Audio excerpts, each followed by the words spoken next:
Hello everyone, it's Alicia, and in today's video I'm going to show you how to make authentic Polish pierogi. So if you want to know how to make this traditional Polish meal, keep on watching.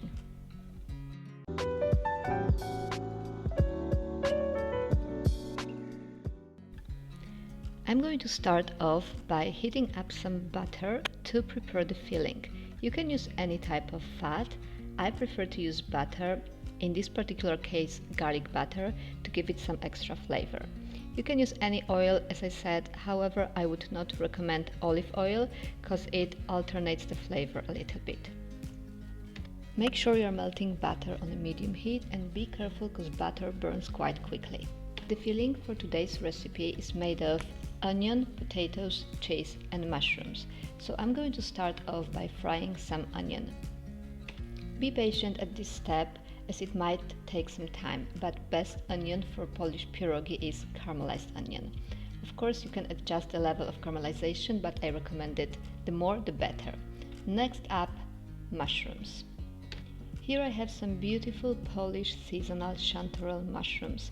I love to use them in my recipes because they are in the season quite shortly, not for a long time, and they are not so easy to come across.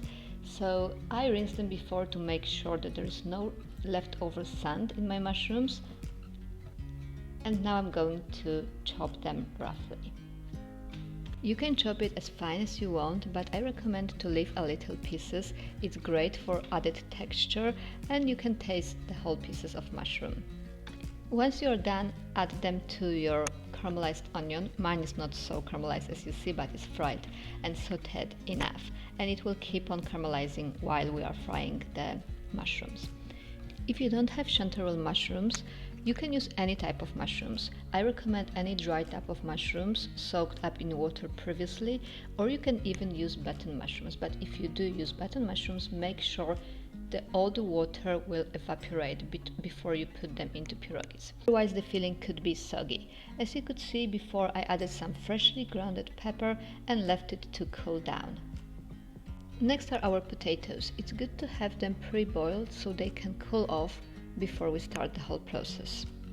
Get your mashing tool ready. You can also use food processor if that's more convenient for you. Whatever works for you. Before you start mashing them, don't forget to add your spices. Add generous amount of salt, followed by some garlic powder. I usually add 1 or 2 spoons. I don't measure my spices, I usually eyeball it. And I also add generous amount of freshly ground pepper as well as some dried herbs. Now it's time to mash our potatoes. We also have to mix it thoroughly with all the spices unless you achieve consistency which looks something like mashed potatoes. At this point you can check it for the taste, and if it needs any further seasoning, it's a good time to add some more. Next is our cheese. This is twajuk cheese, which is traditionally Polish, but it's best translates as curd cheese or dry cottage cheese. If you cannot put your hands on curd cheese, you can replace it with cottage cheese, but make sure it's dry or strained to avoid having soggy filling. Keep mixing it all together until you achieve consistency of an even paste. Once you're done, this is how it roughly should look like, and now it's time to add our onion and fried mushrooms.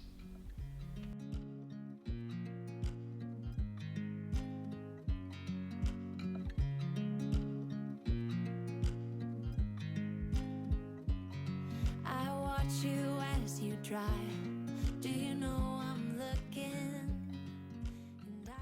Again, of course, you already know the drill. Give it a good old mix.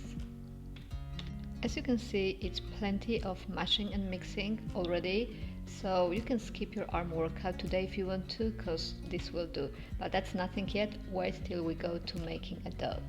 I added some more herbs and put the filling aside because now we are moving on to making the dough. To make a dough, you're gonna need a large mixing bowl with flour, egg, butter, salt, and some measuring cups. Once we have everything prepared and laid out, it's time to start making our dough. I'm starting by adding 2 small spoons of salt to a bowl.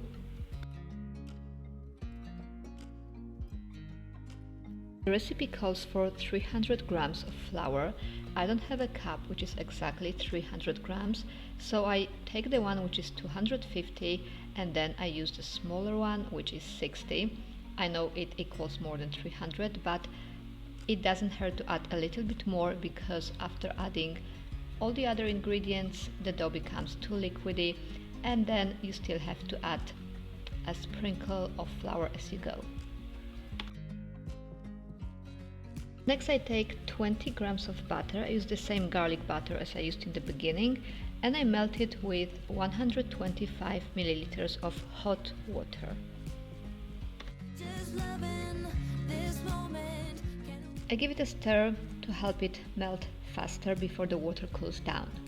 I make another cup ready and I crack 1 egg into it and I beat it till it's nice and smooth. The reason why we are doing this on a side instead of mixing it all together, it's because you're adding hot water to it and the egg could turn into a scrambled egg. Now, put your egg aside and add a mixture of hot water and butter to our flour bowl. Add it all at once and immediately start mixing with a fork. Make sure you use a fork or a spoon because the water is really very hot and you don't want to burn yourself. Keep mixing using a fork until the mixture will cool down and hot water uses its magic on gluten and it starts clumping together. Then you will have a mixture which is manageable with hand and you can start kneading a dough in your bowl. Once the consistency looks like mine and the risk of having scrambled eggs with the hot water is gone, it's time to add your egg. And this is where you are really starting to get dirty and working your muscles for quite a bit of time. Once the mixture soaks up the egg, it's time to continue the process on the flat surface.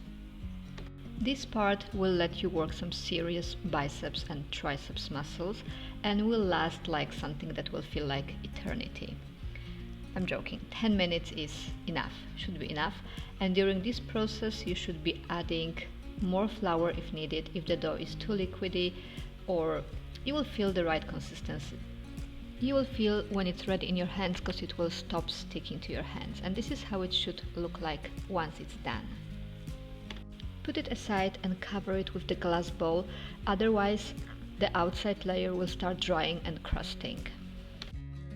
We're gonna work through the dough in batches just to prevent it from drying. So I'm going to divide it in half at first and keep one half under the glass bowl and start working with the other half.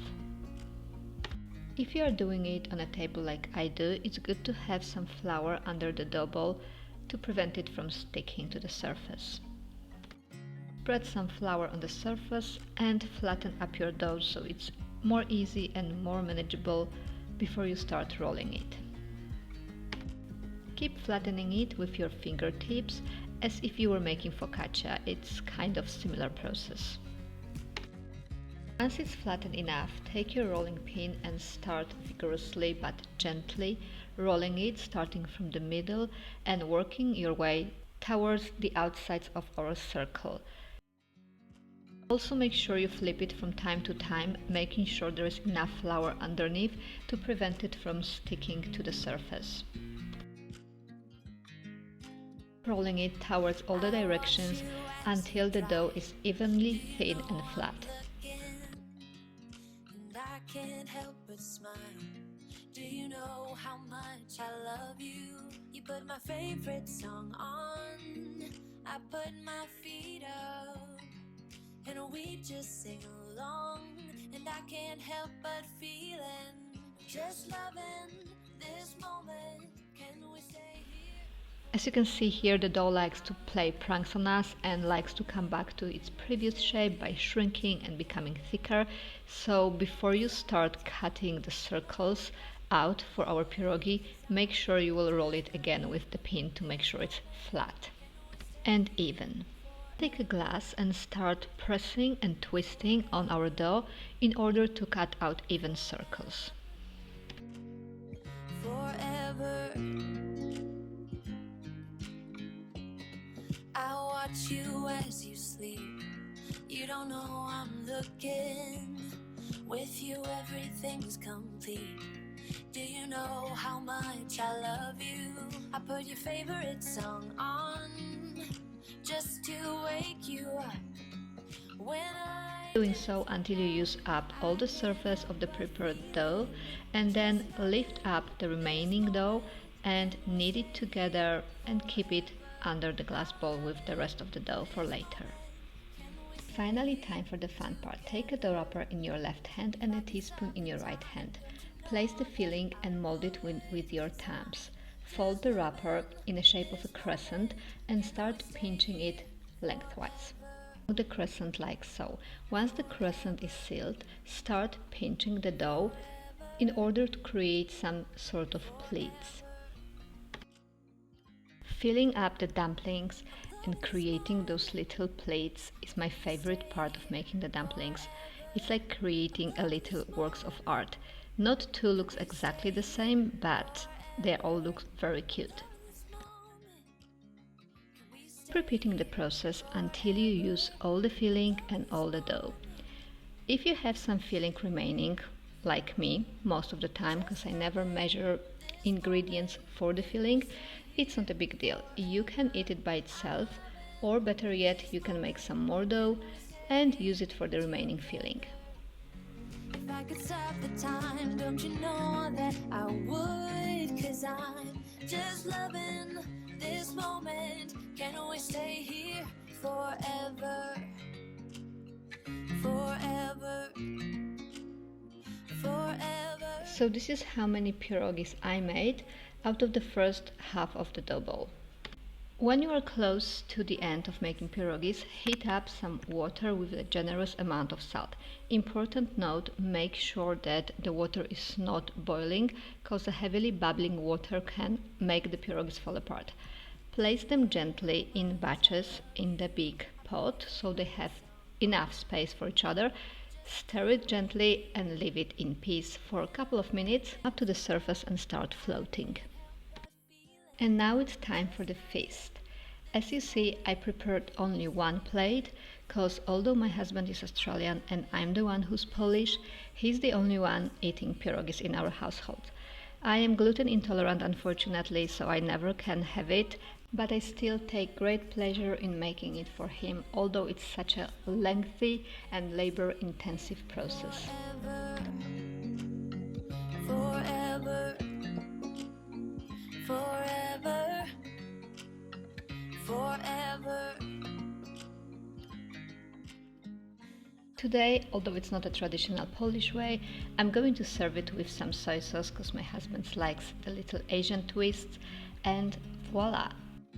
I hope you liked this video. I hope you give it a thumbs up.